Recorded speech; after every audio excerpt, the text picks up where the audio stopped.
Hey there, this is Gina, and this is episode 3 of The Gina Show.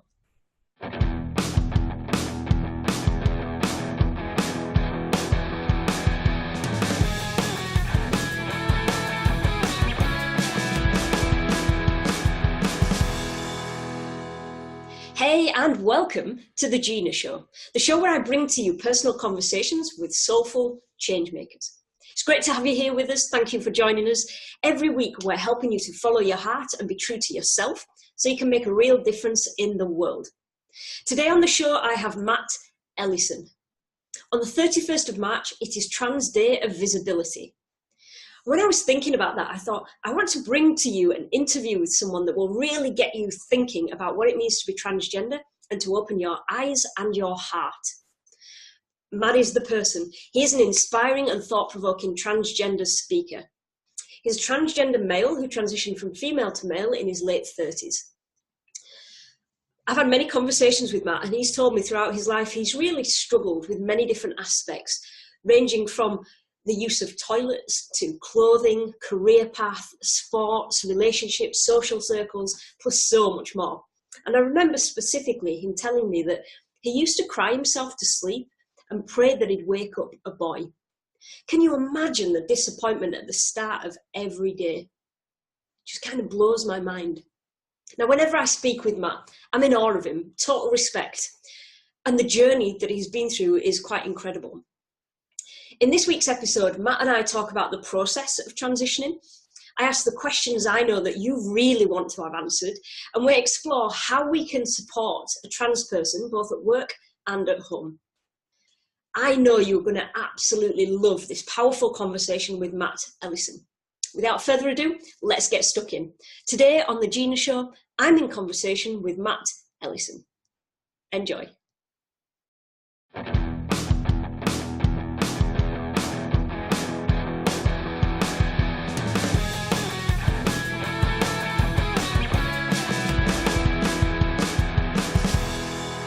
Hi Matt, welcome to the show. It's awesome to have you here today. So listen, on the 31st of March, it's the Trans Day of Visibility. And it got me thinking, I was thinking, okay, so who could I speak to? Who could I bring on the show? Who would be really interesting to speak to about trans-related issues? Guess who instantly popped into my head? You! Now, before we get stuck into talking about all things transgender, I'm really keen to find out a bit more about you. What do we need to know about you, Matt, to understand your story and where you are today? Okay, so hi everyone. Great to have you. Thank you. great to be here. Thank you for asking.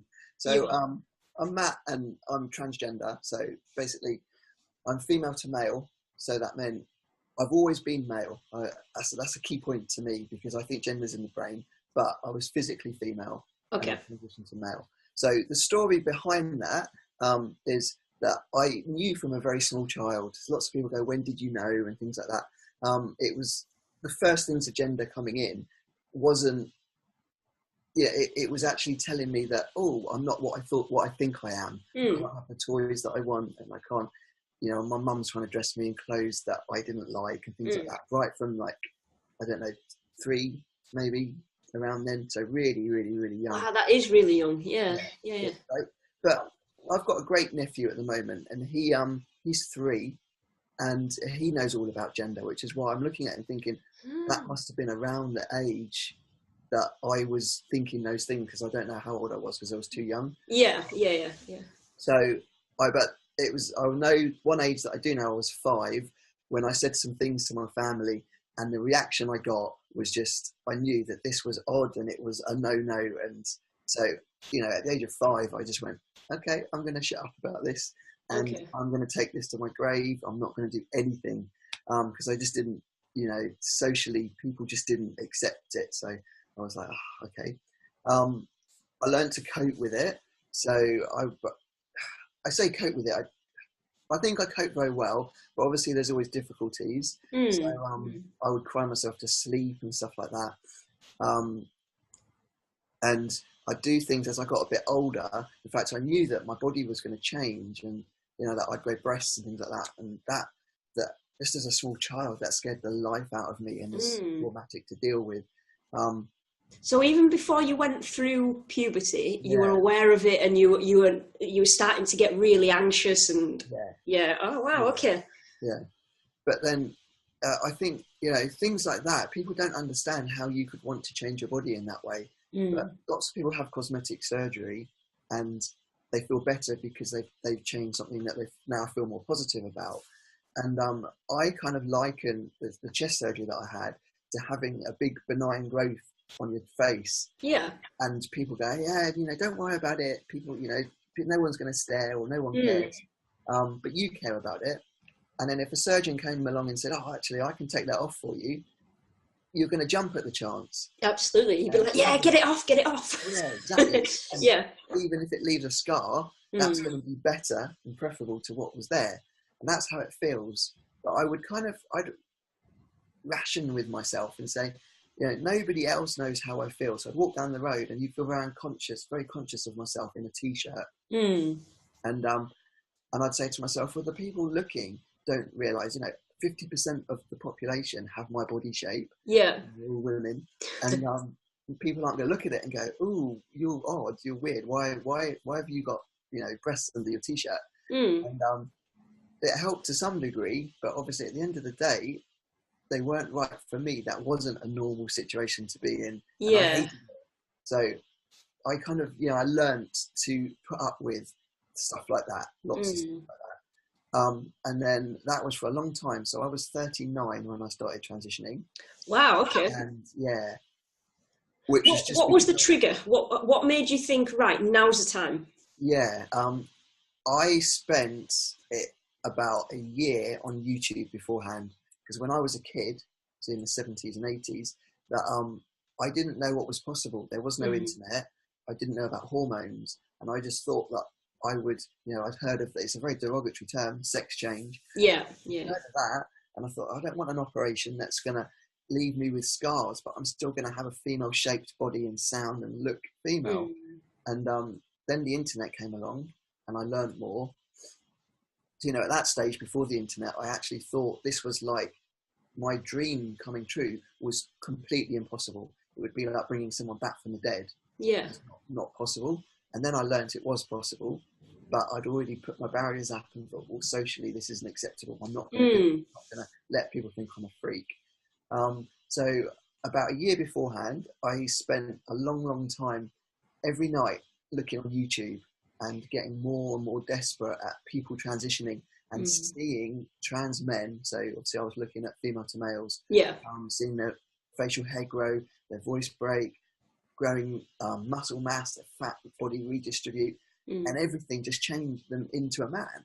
And thinking, and yearning for these changes myself. And I would go up every night in an evening and start looking, and it was getting more and more of an issue that I was spending more time looking at these videos, until in the end I actually said, right, I think I need to go and speak to someone. My initial thing was actually to stay living as I am. I thought I'd see a counsellor and get help so that I've got better coping strategies. Okay. Myself. But I have to say, my counsellor was absolutely amazing. I saw a private counsellor that was a gender specialist who I'd researched, and that I knew he was very good and heard things about him. And literally in that first, 50-minute session, he knocked my barriers down, and I thought, wow, this is possible. And can you imagine how uplifting to actually feel when, you know, I thought this was impossible, but I discover it is possible, but I don't think it's possible for me. And I must say, for anybody out there with anything like this or other stuff, it's very easy to look at other people doing things and think, but it's all right for them, that's not me.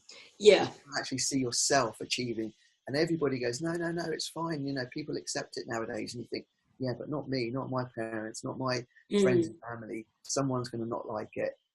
And in fact, I'm now the person saying it was fine. It was brilliant. Everybody's been great. That's a beautiful message. Yeah, absolutely. Yeah, you put your own barriers in front of you, and you know other people didn't. I mean, they are barriers, but you can get through them. So yeah, and then very, very quickly, luckily for me, I managed to transition, and that's not the case for everyone. It can take a long time. Can you talk to us about the process of transitioning? So when you say it took a long time, obviously there's the medical side of things, but there's also the emotional stuff. Can we start with the medical? And would you mind just giving us a bit of an overview of the process and how it works? Yeah. Okay. Basically, in the UK, because obviously it depends where you are. Yeah, we're in the UK. Yeah. The first thing to do is go to GP, and a lot of GPs are not clued up on this. So there's an old protocol in place, and they might have heard of that, and then they try and push you down the old pathways. And it's really, really difficult to try and politely tell your GP how to do the job. So the best thing to do is take in printouts of these are the guidelines. This is how it works. Okay.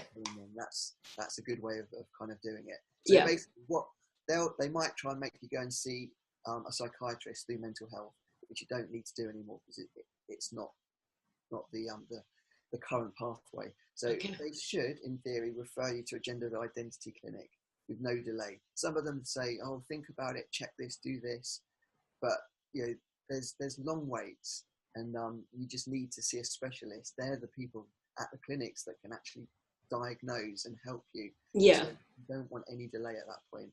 Okay, so the message there is to take some information with you to your GP and push in a nice way to get that referral. Yeah.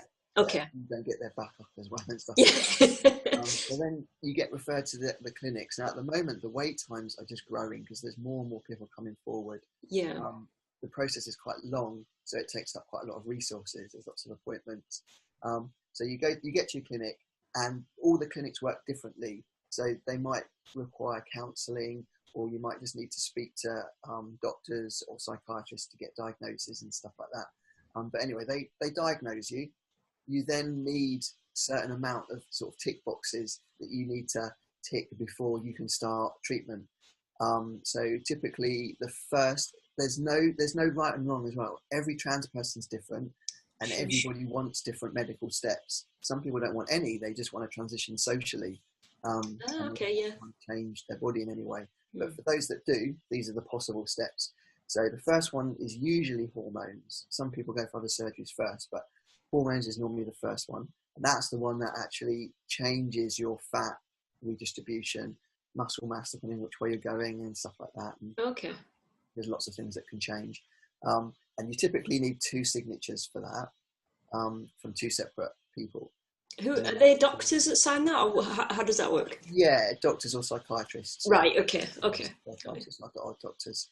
So you start your hormones. You go away. They make sure you're happy with that. You come back, and then you need another 2 for any steps of surgery. So obviously, for a trans man, the main surgeries are your chest surgery, and then what they call lower surgery, which is your actual genital surgery, if that's the route you go. A lot of trans men don't, and I think you're going to ask this a bit later, but questions not to ask is don't ask about that area. Yeah. You wouldn't just go and ask a random stranger. Like see them on the street. Hey, listen. Yeah. Or even your best mate. Personal questions such as that. If you're curious as to what the options are, then, if the time's right, you might find an opportunity to ask that, but you can Google it. Yes. You can see what's possible, and I'm quite happy to go through what's possible if you want to know the options. That's it really. They keep an eye on you, but that process, because obviously the waits are long, it can take some people up to 10 years. Whoa, really? Yeah, and I think that's a really important thing, because going through this, it is all consuming. Yeah. You don't know when your next appointment, it's like gatekeepers, so you don't know when this is going to happen. You're worried that they're going to turn you down or say, come back next time. You go and you think, am I going to get my ticks that I need to have my surgery? To get there. Yeah. You don't know if you're going to get it or not. You then have a long wait. You don't know what the waits are with the surgeons. And your life, you've got to have time off work for recovery. So you can't book holidays, you can't do this. And to spend your whole life, a decade of it or so, going through that process, I actually think it's quite damaging. I was just thinking that. So I'm thinking, right, so I know we mentioned the medical side, but also we mentioned the emotional side. And I'm thinking, so 10 years to maximum, well, Is it maximum? We don't even know. Longer, Yeah, it could be longer. So you've got this huge chunk of time where you're going through the medical process. Yeah. Just think, I mean, that in itself, like you said, is quite damaging with all those things that you mentioned. And I'd not thought of a lot of those things, like, you know, feeling anxious about when's the appointment coming, can't book holiday, you know, I'd not thought about that stuff. So that's really interesting.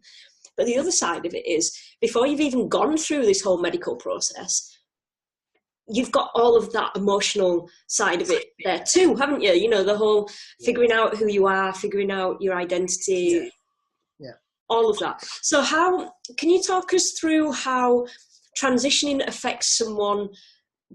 Let's start with at home, for instance. So you're coming through that whole process of, I'm figuring out who I am, I'm going to come out, I'm going to do the transition process. How does that affect somebody in their home? Yeah, I mean, obviously coming before you come out is really, really distressing. Absolutely. You can't take it back. So that's a big step to say something. It's easier to sit on it. I'll do it tomorrow, I'll do it next week, I'll do it next year. And luckily for a lot of people nowadays, and if anyone's watching this, you know, I hope that people can, if someone's telling you that they're transitioning, that you'll be accepting, and that if you're wanting to transition, that you'll have the courage to do this, because a lot of the time everything's okay, but you can get, you know, I see people that their parents reject them and things like that. And that's a really, you know, it's difficult enough without having the people that's supposed to be looking after you. It's not your fault you were born transgender. Yes. Now, I hear a lot of success stories, so I feel nervous talking about that because I don't want to put someone else off. Absolutely, doing what they need to do when there's a slim chance of that happening. Absolutely, and I totally appreciate that. Yeah, I do think though a lot of what you can do to help that is how you go about it. And I'm not saying that people whose families reject them have gone about it the wrong way. Yeah. But I think it's a bit like not causing an accident on the road. Yeah. It's somebody else's fault, but you can react quick enough to avoid it. Yeah. So things that you can do. Give us some examples. What could you do to help you with that process? Well, I think one of the things that the problems that happen is people are can be a little bit too forceful. So, you know, I am doing this, and you must call me he or she, and you must use my name. Okay. While I appreciate that that's a huge thing for a trans person, the people around that trans person they haven't been living with it for years. It's new to them, and all of a sudden they think that person's going through a phase, and then they're being forced into something. And I think it's a bit like a tug of war. And if one person pulls, the other person can pull. Whereas if you don't pull, they've got nothing to pull against. Yeah. Oh, yeah. Good. I was lucky. My parents were great, and if they see this, I think it's quite interesting. But when I started this process, and I told them, hi mum, I knew that I was going to transition. At that point, I'd made my mind up that this was going to go ahead. Okay. But I didn't want them to panic. So I just said, look, I've looked into this. It's not a given yet. I'm going to think about it. Yeah. But this is where I am. I've seen a counsellor, and I'd like to do this, because I thought it gives them, they won't panic straight away. Yeah. It's like planting the seed, isn't it? Yeah. Yeah. Exactly. Okay. And then I'll take a little bit further and say, well, I think I'm going to take the next step. And so there's things like that. What was the original question, by the way? I knew you were going to ask me that. We're talking about how transition affects somebody at home. Yeah. I'm going to ask you a few other things as well, like relationships and work. So if you want to fluidly go between them, feel free to do that. Yeah. So, I mean, for me, again, everyone's different. So for me at home, there wasn't really any difference. I've got my partner, Jeff, who I've been with a long time. He was the only person who'd ever known about this, which I hadn't told anyone. He actually, when we first met, picked up on it. He's the only person who just asked me outright. Wow, so cool. That was amazing, because I'd spent 10 years with him telling me people won't care. And he said, yeah, obviously they'll care, but not in a bad way. In the whole way that you've internalized it, that it's going to be disastrous and all of this stuff's going to happen. Yeah. Okay. Yeah. So I had support, and I had help with some of the difficulties, like clothes and things like that. Yeah. So for me at home, nothing much changed. You know, we knew that this was coming, and at this point, and I'm just me. I was a tomboy anyway. I didn't dress girly or do anything, so there wasn't any big changes. Yeah. Whereas for some people, obviously, there's big changes in their life where they might have been living in their birth sex identity and trying to conform, and they want to change. And I personally think that this is much harder for trans women. And I used to find that I didn't want to say that because it sounds like you're saying, you know, it's not that they don't pass as well and things like that, whereas a lot of them do, obviously. Yeah. But also, having spoken to a few more recently, I think their inclination is to say they worried about saying the opposite, that effectively they're telling us that our journey's easy. Yeah. I was like, I never thought of it like that. Because there is a difference. Yes. Yeah. And it's almost unspoken between each other because you don't want to be rude or say the wrong thing. Yeah, absolutely. So for some people, yes, I think trans women tend to have lived more often than not always. They more a masculine lifestyle in a suit going to work and stuff like that. Whereas I think for trans men, it's easier for us to be a tomboy. Do you know, I was thinking about this. I think it was only yesterday I was thinking about that.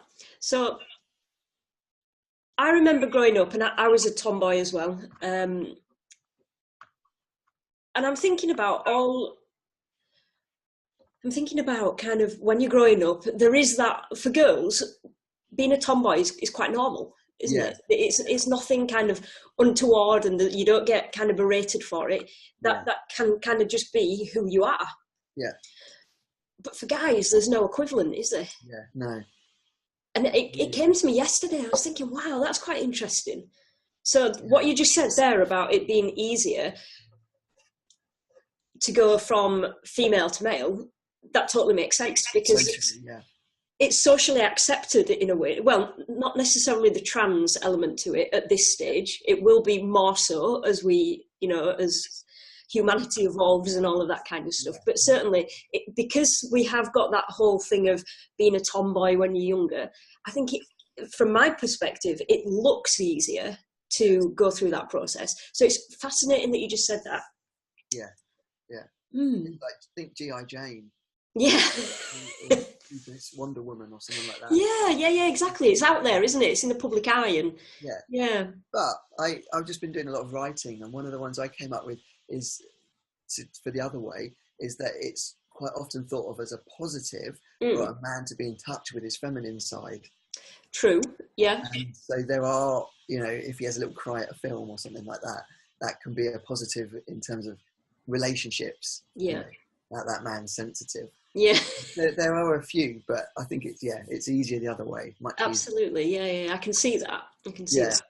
Now, in terms of relationships, you said that obviously you've been with Jeff for a long time, and he was totally supportive of the process and you and all of, you know, everything that you've been through together, which is fantastic. Yeah. I often hear about people's relationships breaking down when they come out, when they start transitioning. Yeah. What are your thoughts on that? I think it's very difficult, because one of the things that changes is it doesn't, but how it's viewed is your sexuality. So, as I said, I was always male. I think, you know, whatever you do to your body, it doesn't change who you are. Yeah. So that means in effect that I was never female, even though my body was. Yeah. And so I've been all my life effectively a gay man. Yeah. Yeah. But the world didn't see that. The world saw a straight female, and now they see a gay male. Yeah.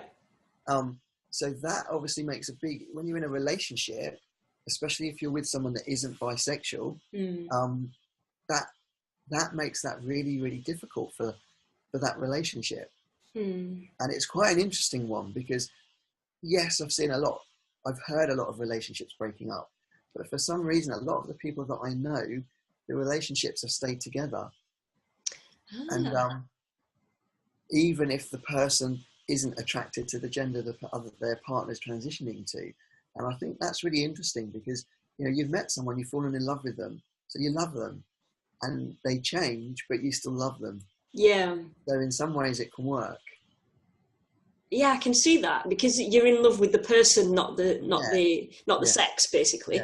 Yeah, that makes sense. Which is a nice thing to think about, but I also understand that nature, if you like, kind of wants a man and a woman to reproduce because that's what keeps us going. Yeah.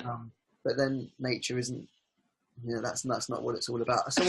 I read a doctor online commenting on trans issues. He just said something about nature is implying that has intent, whereas nature has no intent. It does what it does. And so, yeah, we have gay people, we have trans people. Yeah. That is part of nature. There's nothing, it's not wrong. Yes, yeah. Well, that's a good way of thinking about it. Yeah. Good perspective. It's really difficult because you say something and you don't want someone to go, oh, but that's, it's wrong, or it's an awkward one to use the correct terminology and not put it down in any way. Yeah. Absolutely. I want to ask you about work, but maybe I'll ask you that in a little while. I want to ask you a few questions about visibility at work. So maybe I'll ask you about the effects of transitioning at work in a few moments. Yeah. Before I do that, I'm keen to hear what your biggest worry was when you were transitioning. It's the people around me. Okay. The idea of actually physically, medically transitioning is absolutely, truly amazing. I say, if you're hungry, the hungrier you are, the better that food is when you've got it. Absolutely, yeah. I am in love with my body and my chest. I think Jeff thinks I'm a complete poser because I literally walk past and I'm always looking in it. And it's not because I'm vain, it's because I just, I spent my whole life living with a body that I hated, and now I look and it looks right. Yeah, of course you're going to want to look at it. Yeah, the medical side, yeah, there's nothing scary about that. People look at that and think, I wouldn't want to go through that. But that's the exciting bit. The hard bit is just worrying what socially is going to happen. Okay. Are your family, friends going to reject you?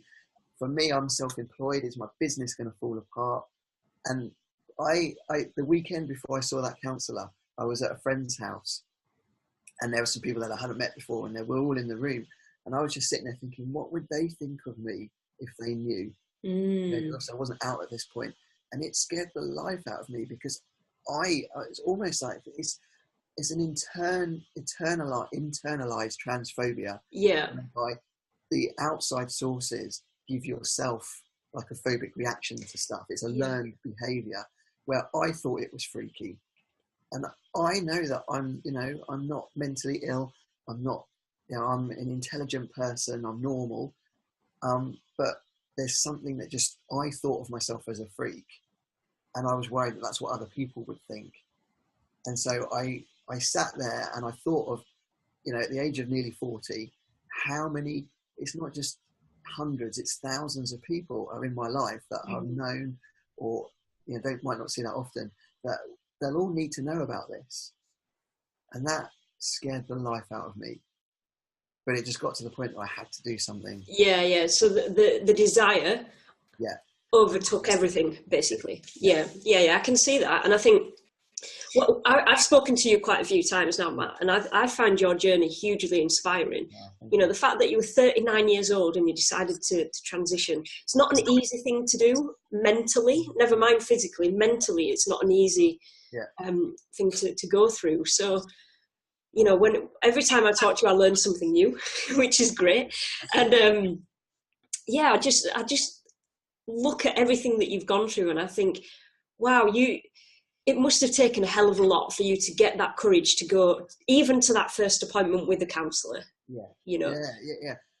There was an incident actually, which you've just reminded me of.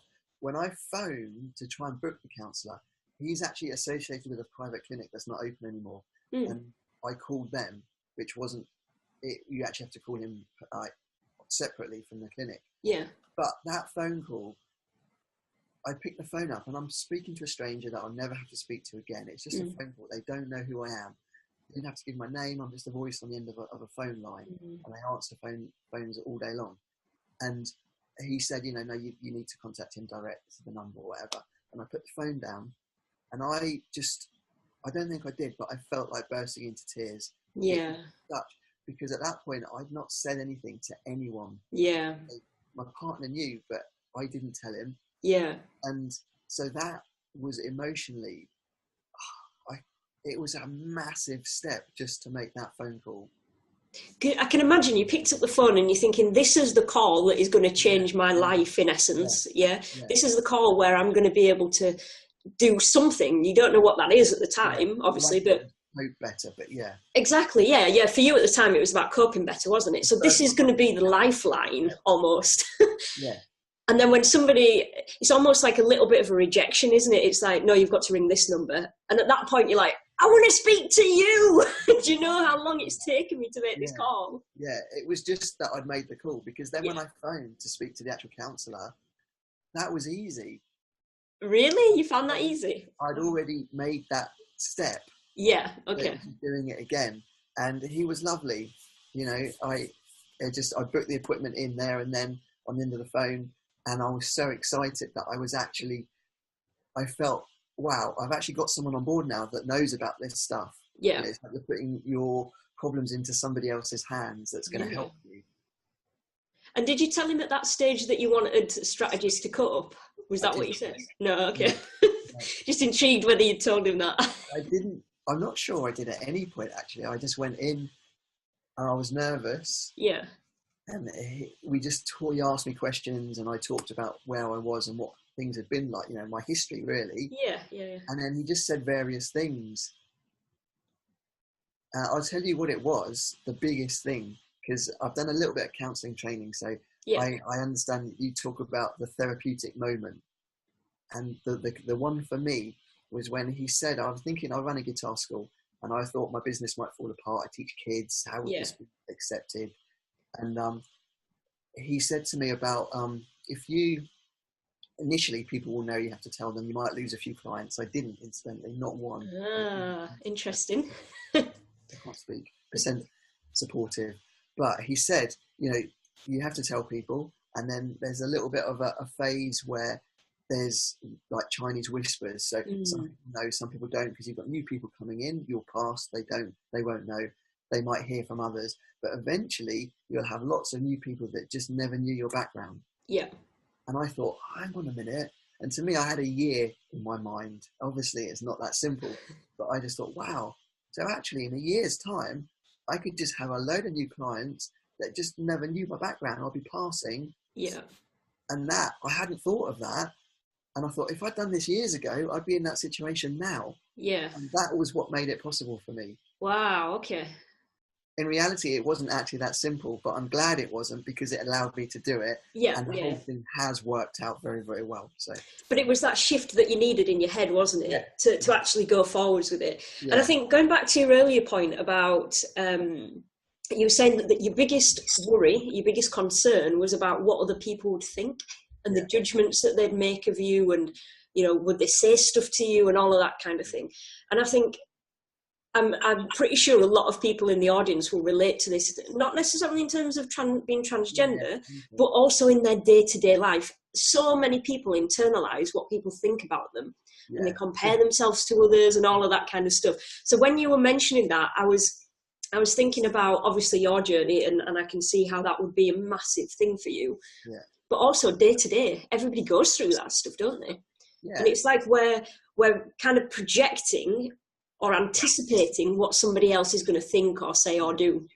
Or again, I did some of this in counselling training, where to do with CBT, cognitive behavioural therapy. Yeah. You've got your ABC, so you've got an activating event. What was the B? Come on, we're testing you now. Your beliefs, which is around that event, and then the consequences. Okay. So, and they were saying things like, you know, your partner's got up and they've got a really bad headache, so they went to work and didn't say goodbye to you. So the action was them not saying goodbye. Your belief is they're in a mood with me because they didn't say goodbye, and then the consequences, you feel down about it all day, whereas it's not actually what's happening. Yeah. And so, you can worry about what people will think, and it's your belief. You've got no idea what's going on inside other people's heads. Yeah. It's how you read that moment, wasn't it? So it's what you internalize that moment to mean, the story that you gave it. Yeah. Yeah. And it's going on for them. So their reactions aren't necessarily all about you. They're about themselves. Yeah, absolutely. Yeah. Absolutely. That resonates hugely. And I know it will with many of our listeners. So thank you for that. Yeah. That's really cool. Now, you know, earlier you said what not to say to somebody who's trans. Right. People often say to me, they don't know what to say to a trans person when they realise that they're trans, when they have that sudden, that moment, but also when they've actually come out to them. Yeah. They worry about things like the correct pronouns to use. Yeah. And basically what it's all about is they don't want to cause any offence. That's what it is. So can you talk to us about things that might cause offence, things that you don't really want to say to somebody who's transitioning or coming out? Yeah. Can I just start with something completely unrelated? Of course. This is quite important. My mum, many, many years ago, had a really good friend who she hadn't seen for many years. And her friend, unfortunately, really sad story, her friend's sister had come to visit on her sister's birthday and was killed in a car crash on the way home. Oh, so, no way. Big stuff. But she said that she called my mum up out of the blue, having not spoken to her for years, for someone to speak to, because she just needed to speak to someone. She said, people, they don't know what to say, and they're worried about saying the wrong thing. And it's the kind of thing where you're walking down the road and they'll cross the road to avoid you. They don't want to say the wrong thing. And it really resonated with me and stuck with me that obviously, and I'm going to go through these things. You don't want to say something that is completely insensitive and upset that person. But you can't make it any worse. You know, you didn't cause that person to pass away, so it doesn't actually matter what you say. You just say something, you're just there for them. That's what that person needs. And that really hits the nail on the head to me. So don't ask stupid questions like about genitals and lower surgery and things like that. But on the whole, just be there for them. If you don't know what to say, just say, wow, you know, I admire you, or that takes courage, well done. You know. And I think that sort of thing is congratulate them, because it's a big thing. It's, you know, they've probably taken a long time to come and say that to you. Yeah. Bloody huge, isn't it? To actually come out and say that to somebody in itself. So And the other thing, another comparison is typically, and I think this is a good from a trans person as well, trying to do this, you can project onto people what it is you want. So a really good example of this that can go both ways is if someone's pregnant. And if you imagine, people generally want to say the right thing. So if someone says to you, I'm pregnant, and you don't know that the background to it, you know, have they had a one night stand? Is this terrible? Or have they been trying for 3 years? So, but the person, if you don't know, is kind of like, oh, do I go, oh no, what are you going to do? Or do I go, congratulations? And people generally want to say the right thing. They're looking as to whether that's good or bad news for you. And that's how when I was telling people, I had that in mind, that I didn't want to go, oh, I've got this freaky news to tell you. You know, you're going to find it a bit odd, because they will find it odd. Because you're giving that vibe out to them, right? Yeah. But on the other hand, I didn't want to go, yes! Why the hell not? Come on. Yeah, so I'd say to people, I'd with a smile on my face and be excited. I say, I've got some news, it's good news, for me anyway.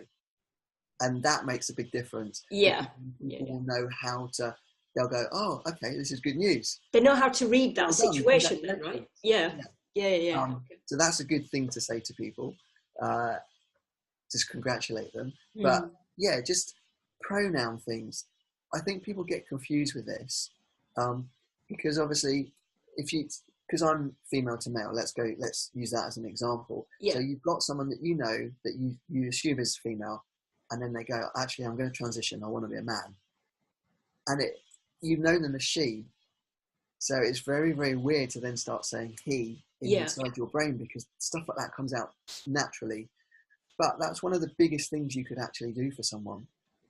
Those little things like that, they don't mean much to most people and the person saying them. But for the trans person, every time they hear that, it's like something coming and stabbing you and hitting you. And just reminding you, you've got all this trauma in your head. It's really distressing. And every single time you just get a little reminder, it just rubs it in, and you get more and more stressed. There's something that you think, well, it's only a word.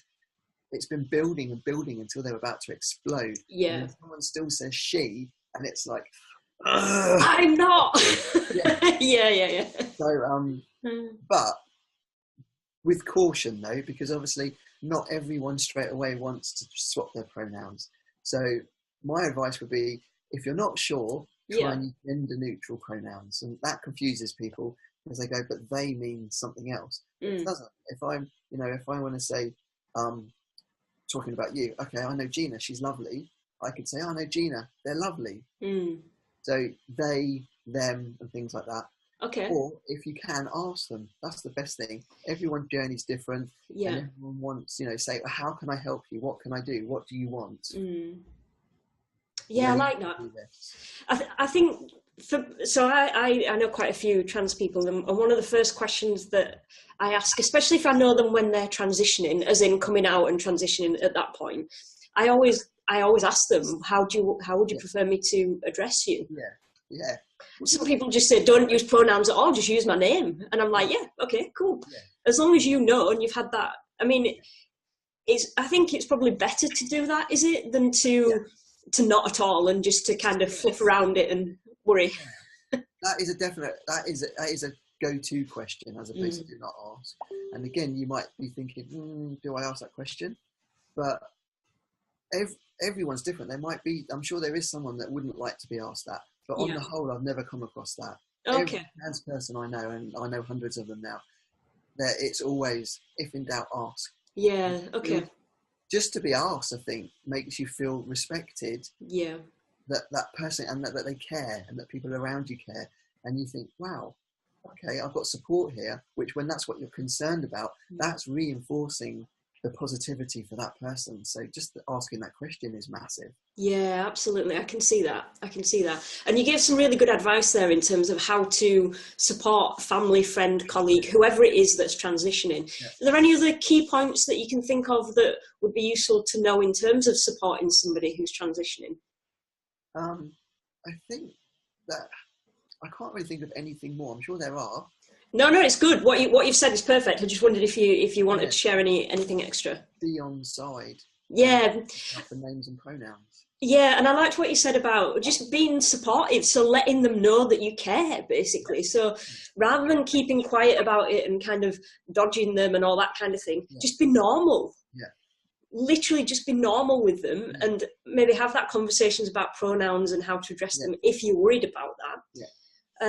But certainly just be there like you would be for anybody. Yeah, exactly. Yeah. I think that's great advice. So thank you for sharing that. I want to move on to finish off our conversation today around work. So when somebody is transitioning, and so let's say that you've got somebody who's come out at work recently, they're going to go through that whole transition process, they're going to go down the medical route, but obviously it's going to take quite a chunk of time, as we found out today. Yeah. What do we need to know in terms of how we can support somebody at work? The first thing, again, I think, is having a discussion with that person. Yeah. Because it is their journey.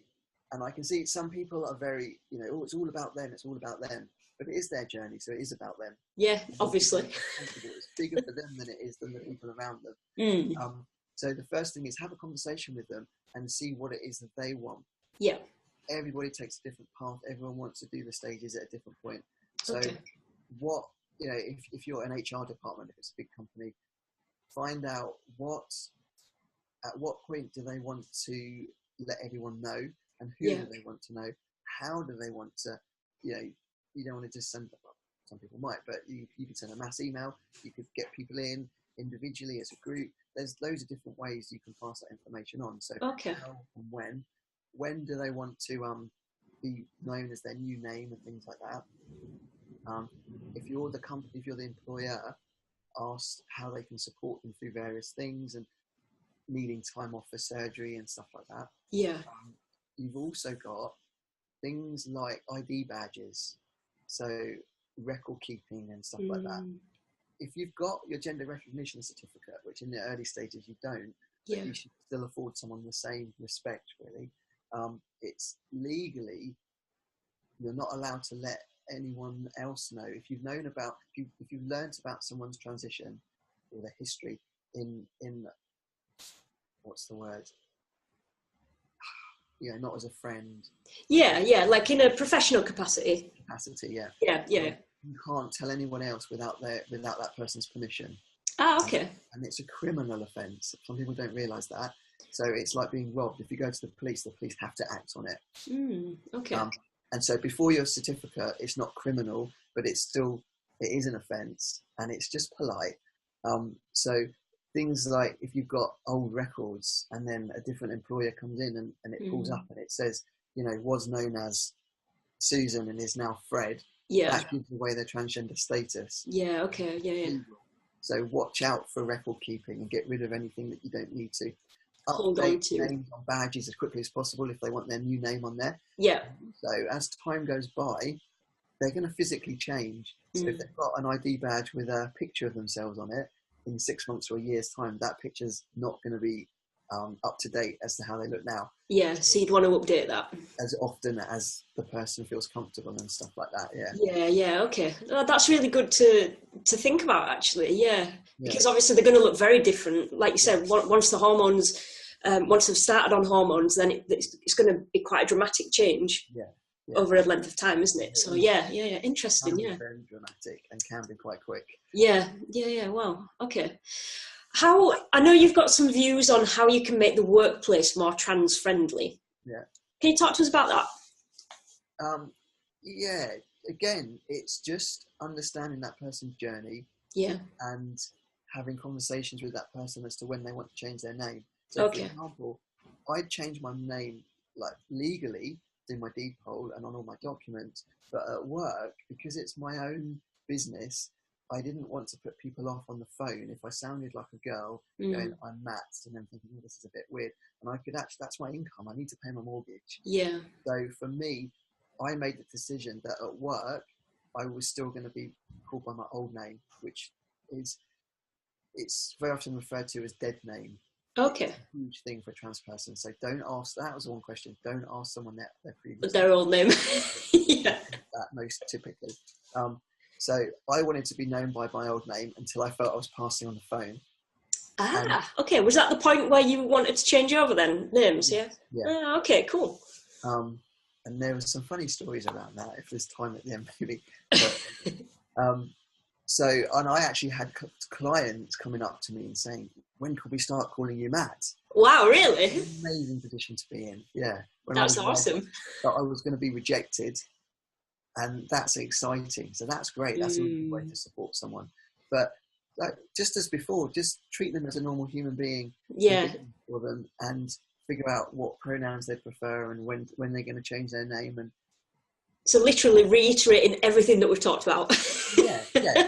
It makes sense. It makes total sense. It makes sense.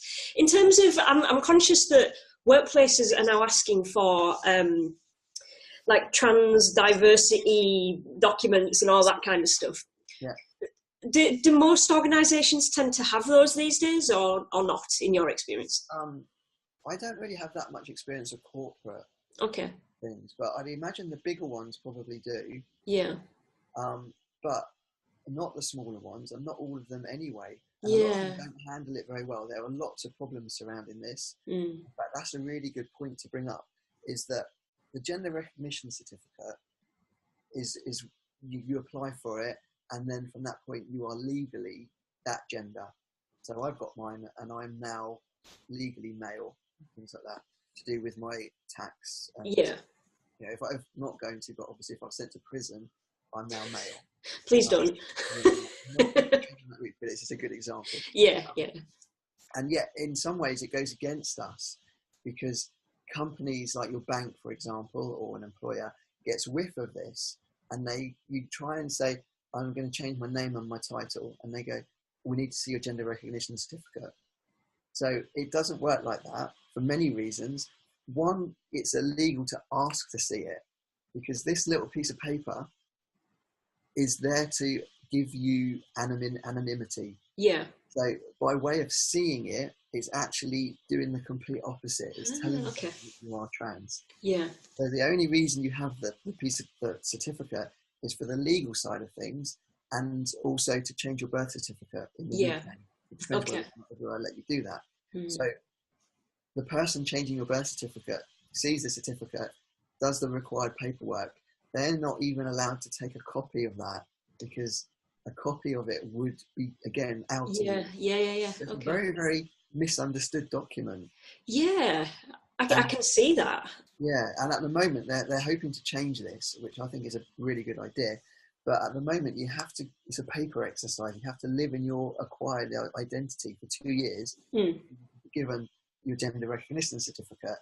So how do you do that? You have to send off bank statements, utility bills, passport, driving license, things like that, original documents, to actually be considered that it goes through a panel and they assess it, and then you get okayed or not.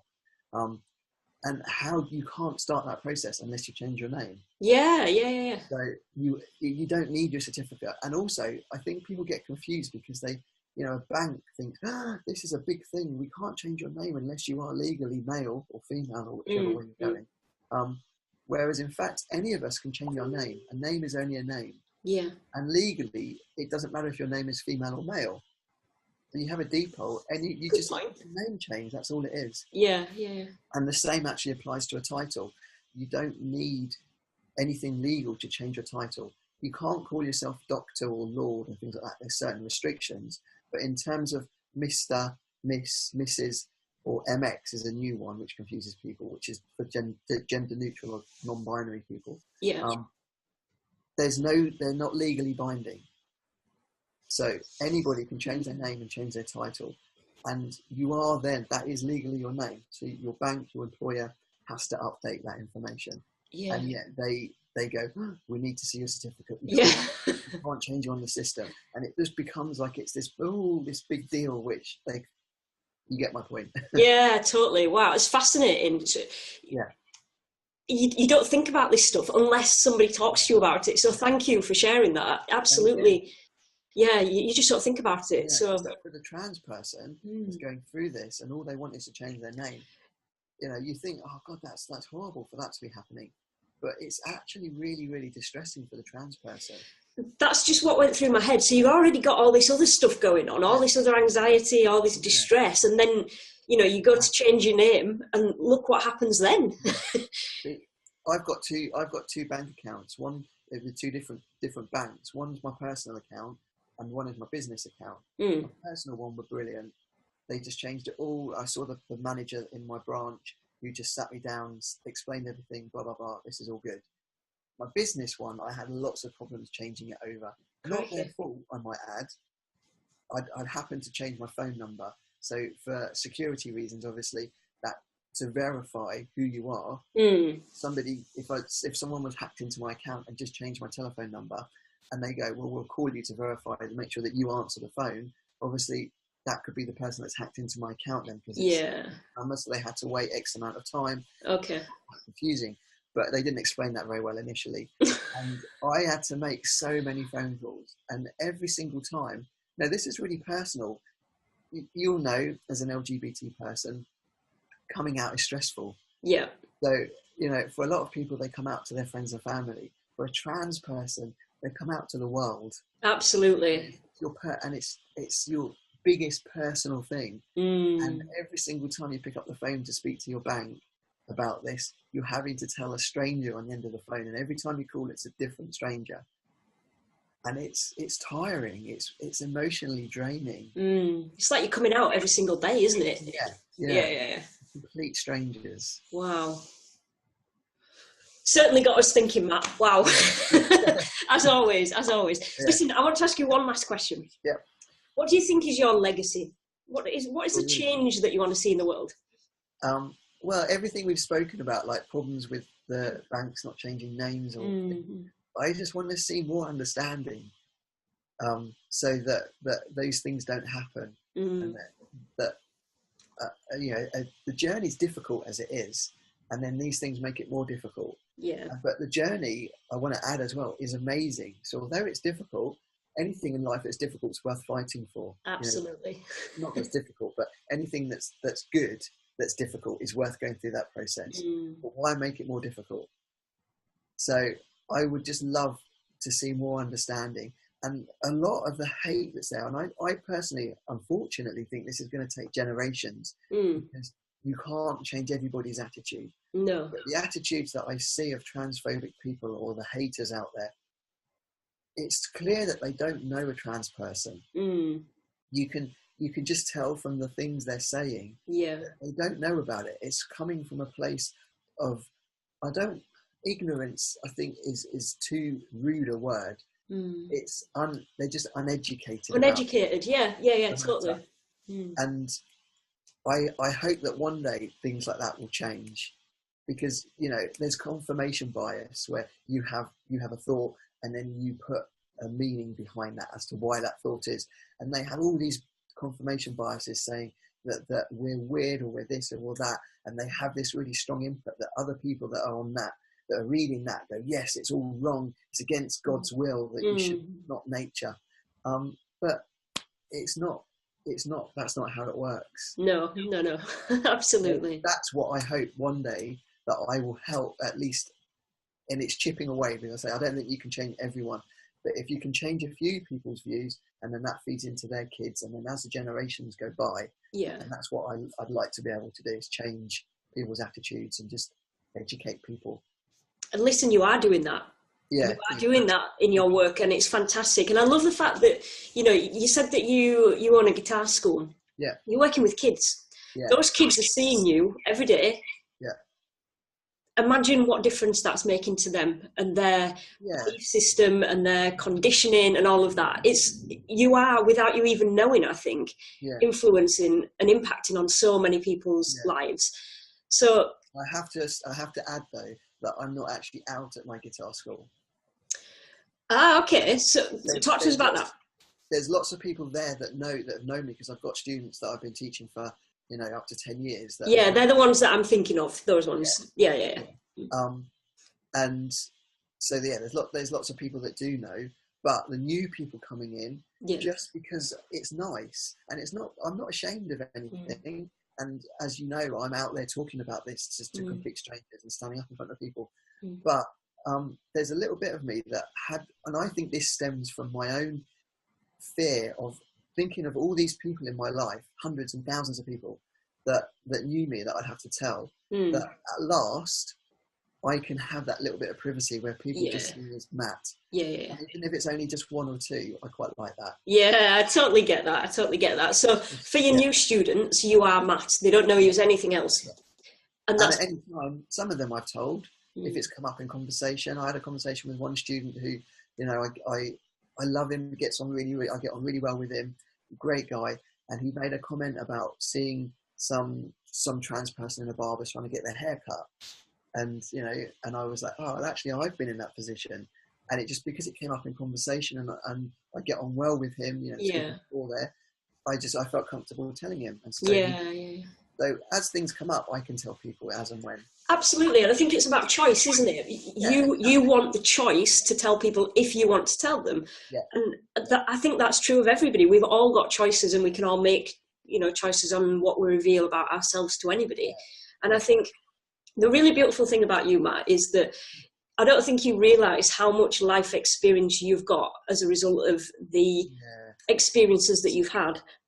So every time we talk, I learn something new from you, absolutely every time. And today is no exception, as you'll have probably been able to tell from my reactions. But yeah, in terms of you and your journey, you've been through one hell of a journey, and you don't seem to be fazed by that. And I absolutely love that about you, And the thing that I find really quite outstanding about you as well is that you are going out there, you're spreading the word, you're raising people's awareness, and you're educating people about transgender issues. Yeah. Well, thank you for the platform here, because you're more than 50% responsible for this. I'm giving some input, but it's down to you to have organised it. So thank you. You're very welcome. It's an absolute pleasure. I learn from this every time I speak to people. And I talk about the things that I just took for granted, that for me were my kind of normal. I actually realised that they weren't normal. No, they're not. They're not. But that was all I ever knew. Yeah. There was one incident in the talk where I put a picture up of me in a police cadet uniform in a skirt, and again, it was my partner that said to me, "That's that's a brilliant picture. It's awful, but in a brilliant way." And people in the room were shocked completely.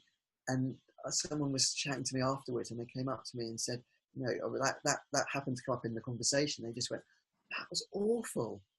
And to me, that was my normal. And it wasn't until that moment that it really struck me how impactful that picture is for people to see me. And I was always a tomboy, always looked a bit blokish anyway, in a skirt. And that was just, I walked down the street in that uniform. Yeah. And I didn't even, it hits me massively. And every time I speak to people, I learn more about myself. Absolutely. I can see that. See that. And I think I love giving platforms like this for people to be able to share the stories, because not only do the audience learn about what we're talking about, but we also learn a lot about each other. So I'm learning a lot about myself, I'm learning a lot about you, but I'm also, and I'm sure you're learning a lot about yourself as well as part of the process. And I think it's been great to chat with you. As I said, it's always great to chat with you, Matt. Thank you. We've been talking about transgender issues and just getting a bit of insight, really, a bit of education into your journey, what it means to be transgender, but also the different processes and thoughts and things that go on behind the scenes that you may not have realised.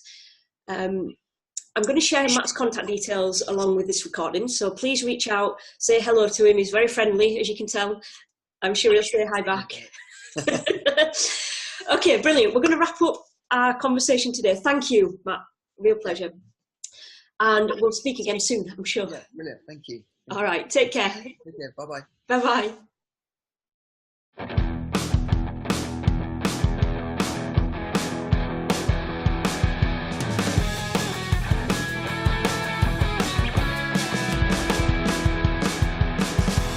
There you go, folks. My conversation with Matt Ellison. I hope you enjoyed the show today. Listen, if you did, do me a favour, share it around on Facebook. Don't forget to subscribe on iTunes. And if you think somebody would really enjoy the show, please post the link to them. I'll be back next week with episode 4 of The Gina Show, bringing to you another powerful personal conversation with a soulful changemaker. I'll see you then.